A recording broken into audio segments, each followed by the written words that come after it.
Well, war and counter-war is the ninth area of activity in the book, and it outlines that. And that's the only way that all wars should be fought, on an individual basis. In other words, the individual who is hurt the most. Just like the concept of justice, the person who is needs help the most gets the most constructive help. And the person who is being hurt the most and nobody's doing anything about it, that person has a choice. I won't say it's a duty, but that is an option to compensate by attacking, counterattacking, because the attack has already been made on the person. The person is being mistreated, and nobody's coming to the person's aid. So that person as an individual, not as a so-called group.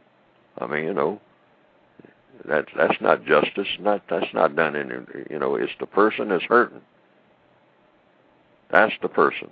The squeaky wheel gets the grease, as they say. Yes, sir. So that person, in the form of maximum emergency compensatory action, I used to call it justice, but I thought that was going a little too far by saying that you're actually producing justice. You don't know whether you are or not, but that's the step toward it. So it'd be more accurate to say maximum emergency compensatory action. That's action with the intent of producing justice, however. But to be explicit, it's an action with that intent, because the intent is always to bring about balance between people. And the best way to make a message between people who are dedicated to doing harm, and nothing will stop them, is to do harm to the person who is doing harm. Now, if you're going to kill them, in order to do that, then in order to prove your motive for doing it, rather than just duplicating what they have done, is that you also kill yourself. That's one of the features of maximum emergency. You tell the person, say, well, I can't stop you from doing what you're doing because you're going to continue to do it. And so I don't know how to stop you and then survive because you have made me dependent on you. So let's do it this way. Let's say you keep mistreating me. Nothing will come to my rescue. And you keep doing it, and you keep doing it, and you keep doing it. And I can't get any help from anybody. And you keep doing it, and it looks like it's just going to keep on this way. There's no relief. There's no place I can go. I can't get away from you. I just have to be in this condition. So, since this is a situation that should not exist, I will take what skills that I have, and on a certain day, at a certain hour, and certain circumstances, whatever it is I can figure out in a compensatory fashion, I will take you away from here. In other words, I will kill you.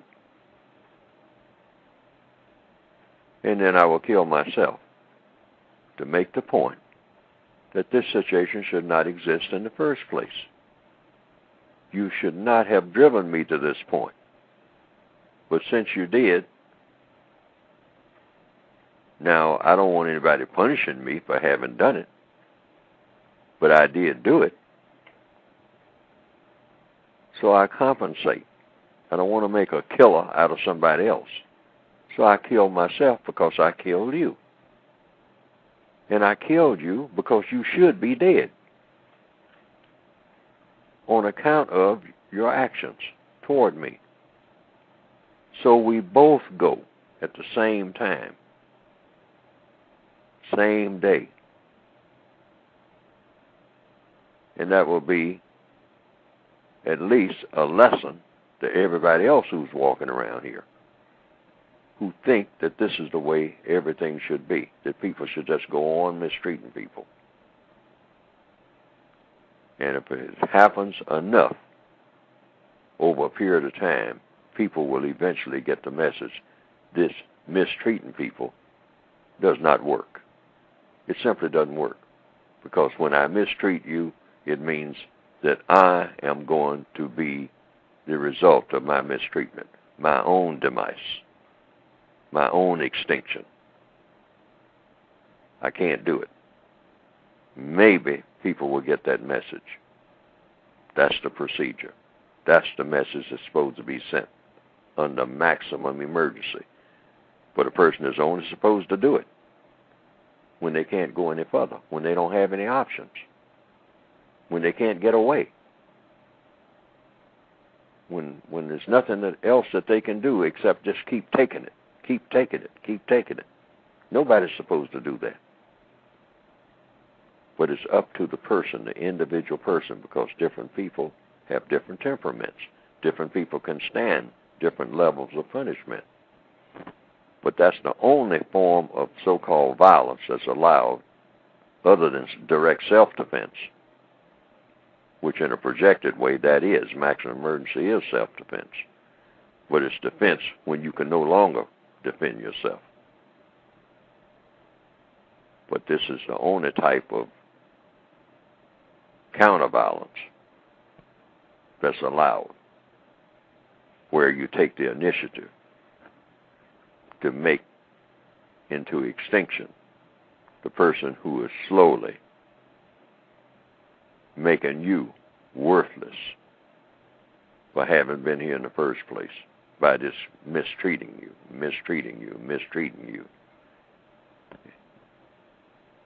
and making themselves comfortable by mistreating you.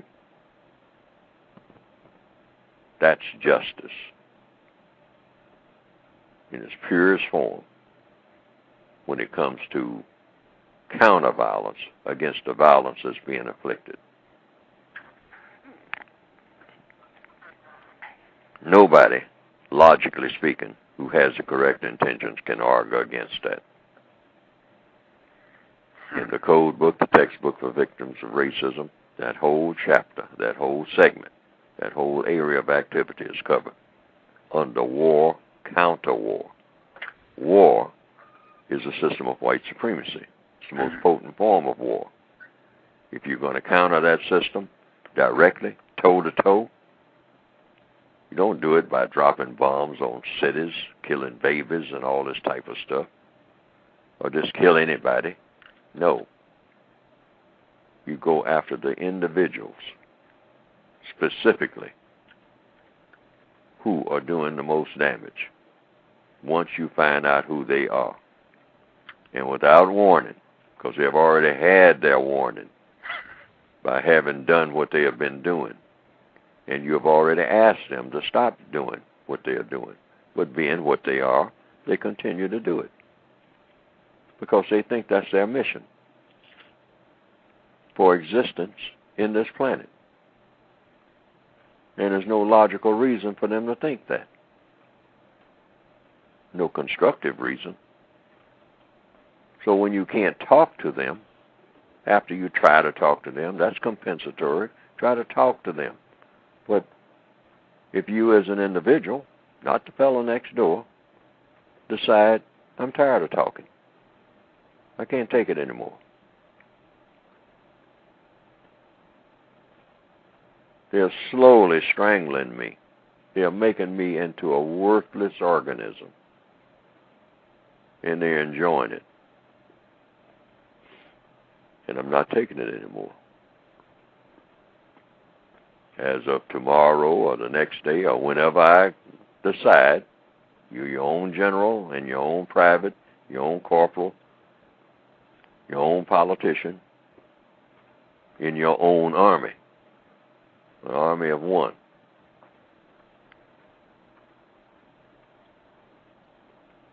You take them out of this world and you go with them. Doesn't get any better than that. And then the people who hear about it can evaluate it for what it is and say, well, looks like a message was sent. Somebody was being mistreated. And they stopped the mistreatment from the person who was inflicting the mistreatment. And they paid the full price for having done so by terminating themselves as they did it. Now, what do we who have survived and witnessed this have to say? Well, what we should say is, we don't want to have to do that, do we? To each other on this wonderful planet that we have been given. This is not the way to run this business of running this planet.